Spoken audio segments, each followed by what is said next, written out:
प्याज को अमृत की उपाधि दी गई। आप लहसुन प्याज खा सकते हैं। लहसुन प्याज की उत्पत्ति कहाँ से हुई वो भी मैं आपको विस्तार से समझा दूं, ताकि लहसुन प्याज का यह खटका आपका बार बार का समाप्त हो जाए। है क्या वो अमृत है क्या प्याज लहसुन? यार बिना इसके कितना सुंदर सुंदर भोग बनता है वृंदावन में सब ठाकुरों को। लहसुन का बहुत ही देखो औषधि में संखिया का भी प्रयोग है, खाओगे मर जाओगे।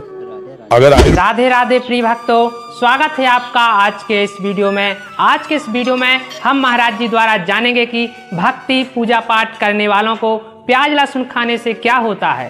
प्याज लहसुन खाना चाहिए या नहीं खाना चाहिए?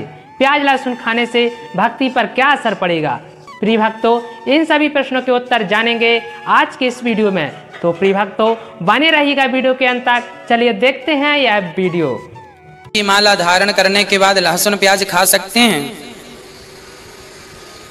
कोशिश करें कि ना खाएं, पर खा रहे हैं तो कोई अपराध भी नहीं है। लहसुन प्याज खाना कोई बुरी बात नहीं है।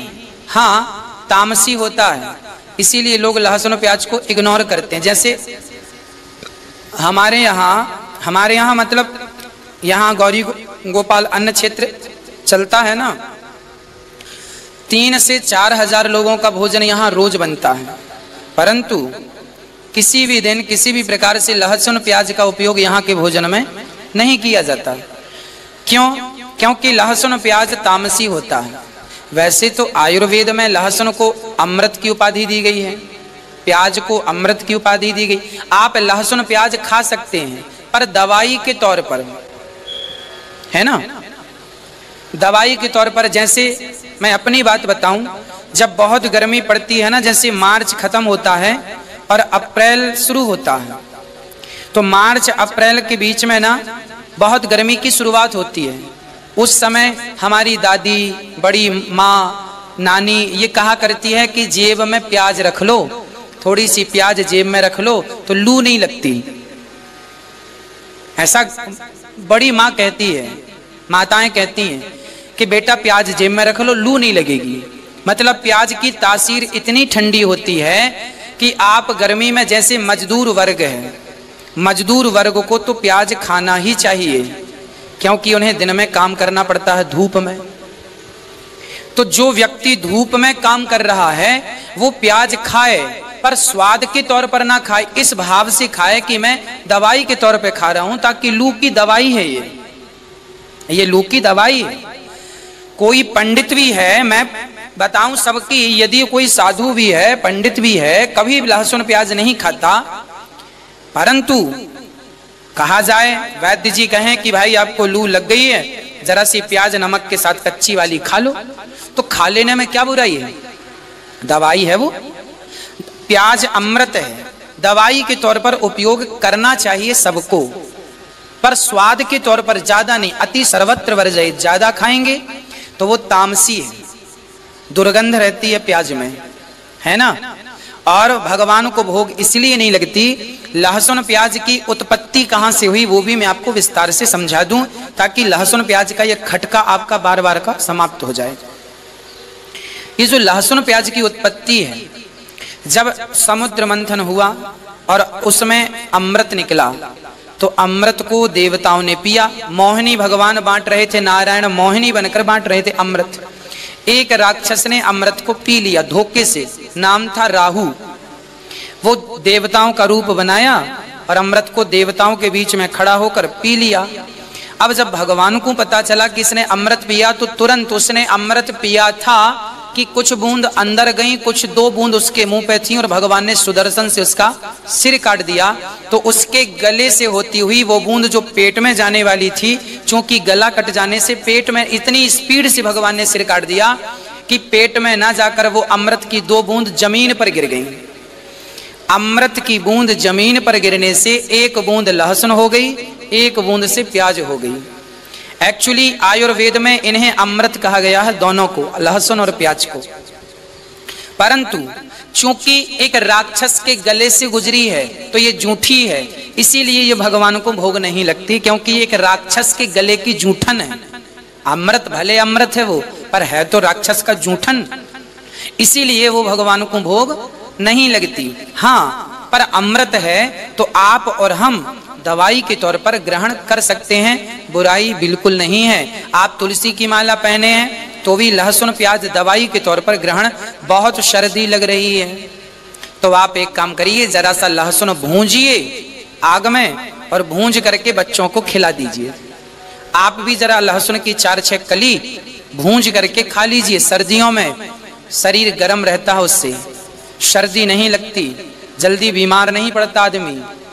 बच्चों को तो लहसुन सरसों के तेल में भूंज करके और देते हैं, है ना। सर्दियों में तो बच्चों को लहसुन की माला बना के मम्मी पहना देती है। तो ये सब दवाई के तौर पर उपयोग होना चाहिए, स्वाद के तौर पर उपयोग वर्जित है। तो आगे जो चाहत है वो पूरी हो जाएगी। अगर 100% में 10% भी मन काबू में आ गया है तो बहुत बड़ा आपने युद्ध हासिल कर लिया, विजय प्राप्त कर ली, क्योंकि अनंत जन्मों से सदैव मुझे हराता रहा है। आज वो 10% हमारे कब्जे में आ गया है। 10% भजन में लगने लगा ना, बहुत बड़ी बात कर ली। धीरे धीरे परसेंट बढ़ाते चले जाइए।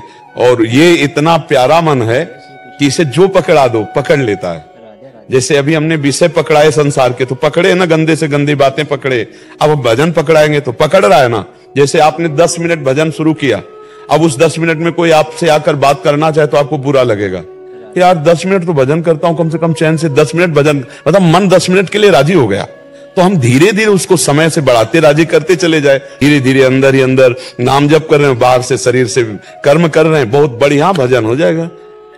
आहार में जैसे घर में लहसुन प्याज वगैरह खाते हैं तो फिर नहीं, लहसुन प्याज और तमोगुण की वृत्ति करने वाला इसमें मंत्राकार वृत्ति, तो ये कारण अगर घर में बोले तो पत्नी है, फिर वो कहती है हम भी नहीं खाए क्या तुम्हारे चक्कर में। तो वो अमरवती है क्या, वो अमृत है क्या प्याज लहसुन? यार बिना इसके कितना सुंदर सुंदर भोग बनता है। वृंदावन में सब ठाकुरों को 56 भोग लगते हैं। प्याज लहसुन केवल तमोगुण के कारण त्याज्य है।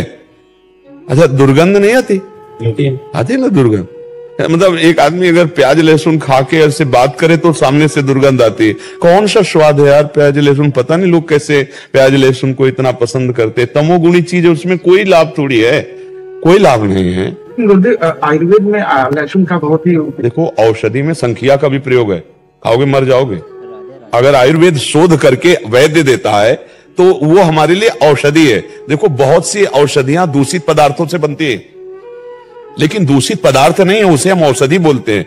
हम औषधि पा गए अच्छा औषधि के रूप में। तो औषधि के रूप में जैसे किसी का गठिया बात है, गठिया रोग है, तो लहसुन बड़ा काम करता है। आप उसको कैप्सूल की तरह ले जाओ, हमने देखा है। लेकिन चटनी और सब्जी और भोजन में नहीं डाल सकते। औषधि के रूप में वो बात अलग है। जब औषधि का नाम आता है तो औषधियों में क्या नहीं पड़ता, आप हमें क्या क्या नहीं पड़ता। अगर उसकी बनाने की पद्धतियां देखो तो तुम्हें घृणा हो जाएगी। तो संख्या जहर है ना। हाँ, दमा आदि बीमारियों में आयुर्वेद में शोध करके उसे दिया जाता है। सांप काटे तो जहर का इंजेक्शन लगाया जाता है, नहीं लगाया जाता। तो अब औषधि और ऐसे प्रयोग भी है। देखो विश्व ब्रह्मांड में 3 बातें हैं, सतोगुण रजोगुण तमोगुण। अब हमको भजन करने के लिए सात्विक वृत्ति चाहिए, निर्मल मति चाहिए, तो हमको रजोगुण या तमोगुणी आहार त्यागना पड़ेगा। बस बात इतनी है। अच्छा, वही जगह आलू होती है, वही जगह प्याज होता है, वही जगह मतलब गाजर होती है, वही जगह लहसुन होता है। खेती में अपने लोग किसान के तो सब देखा है। ये खेत है आलू का, ये खेत है प्याज लहसुन का, ऐसे खूब खेती होती है, बिल्कुल पवित्र भूमि में होती है। लेकिन वो तमोगुणी है। बस इस बात, वो केवल इसलिए कि तमोगुण पैदा होता है हमारे भजन में विरोधी, इसलिए उसे नहीं पाया जाता। तो अब लहसुन प्याज के बिना भी बढ़िया यार जीवन जिया जा सकता है, पूरी जिंदगी हो गई। तो अब ये कि जवान को जैसा आप स्वाद दे, तो भाई देखो स्वाद अगर पकड़ लिया प्याज लहसुन का तो फिर कैसे बनेगा। बहुत से लोग ऐसे हैं जो भ्रम में फंस करके अपने जीवन को नष्ट कर रहे हैं। अरे हम कह रहे पनीर खाओ, प्रोटीन आए, गाय पालो, उसकी सेवा करो, थोड़ा दूध बछड़े को पिलाओ, थोड़े दूध का तुम प्रयोग करो, देखो अपने आप स्वस्थ हो जाओगे। अब सेवा करनी नहीं हो, ऐसे कह दो कि अंडे से प्रोटीन, कौन प्रोटीन वाला कितनी दिन बलवान बना रहेगा। शरीर तो नाशवान है, अपराध तो बनी रहा है, जीव तो उसमें है ही है, चैतन्य तो है ही है। अब देखो छोटे छोटे नहीं निकलते चूजा उसके, तो जीव नहीं उसमें। हाँ, तो क्या मूली में जीव नहीं है? क्या गाजर में जीव नहीं? क्या आलू में जीव नहीं? उखाड़ के फेंक तो सूख जाएगा।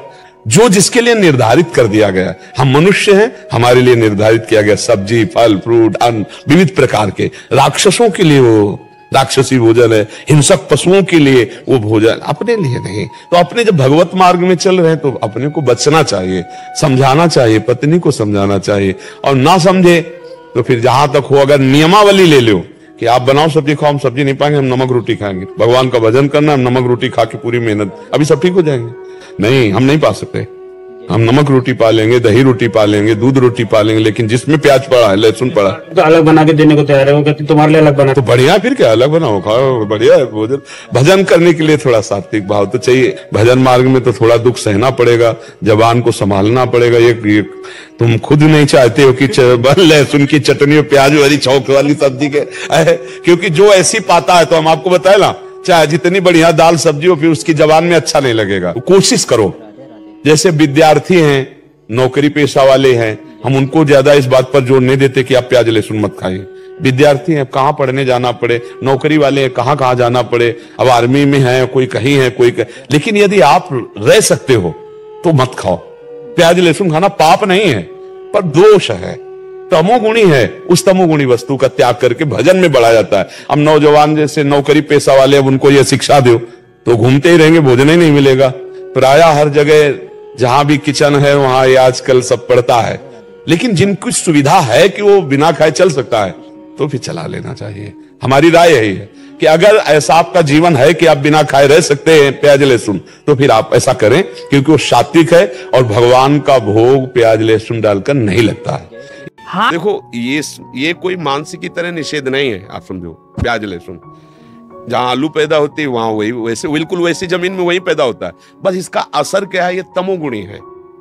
केवल बात इसकी नहीं है, ये तमोगुणी है। तमोगुणी होने के कारण ये हमारे मन में काम क्रोध आदि पैदा करेगा, इसलिए इससे बचा जाता है। कोई ऐसा नहीं कि मतलब जैसे मांस है, अब उसमें दूसरे जीव की हत्या करके फिर वो, तो उससे तो अब ये कोई हत्या थोड़ी, जैसे जहां आलू है, जहां कंद शकरकंद है, वैसे ही नीचे पैदा हो रहा है ना, वही उसी खेत में पैदा हो रहा है और उसी पद्धति से पैदा हो रहा है। बस अंतर कि वो गुण जो है तो वो निषेध कर दिया जाएगा, क्योंकि आप भक्ति के मार्ग में चलना चाहते हैं। तो इसलिए प्याज लहसुन कोई ऐसा नहीं कि अरे प्याज लहसुन, ऐसा नहीं है। वो इसलिए है कि तुम्हारी बुद्धि में वो तमोगुण पैदा कर देगा, इसलिए मना है।